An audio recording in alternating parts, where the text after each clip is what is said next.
આઝાદી દિવસ કેટલો સુંદર તહેવાર છે કે માત્ર સુંદર શબ્દ.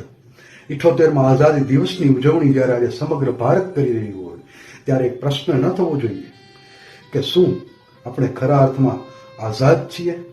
આ છે આપણી આઝાદી કે જેમાં મહાત્મા ગાંધીનો એક ફોટો રડી રહ્યો છે કે જ્યારે કોઈ ગરીબ મજૂર આજે પણ શોષિત છે. સુભાષચંદ્ર બોઝની એ મૂર્તિ આજે પણ આક્રંદ કરે છે જ્યારે દેશની કચેરીઓમાં થોડા રૂપિયા માટે ઈમાનના સોદા થાય છે.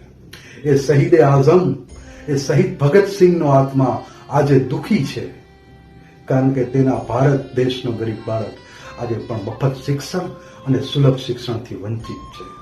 અરે સરદારની એ પ્રતિમા માંથી આજે પણ આંસુ નીકળે છે જ્યારે આજે તેઓ ધર્મના નામે લડતા તેમના જ દેશના બાંધવોને જોવે છે.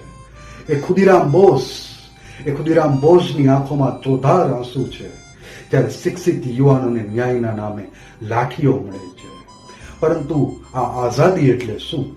આ આઝાદી એટલે દેશના ગરીબ બાળકના હાથમાં પુસ્તક હોય અને ખાવા માટે પૂરતું ભોજન હોય.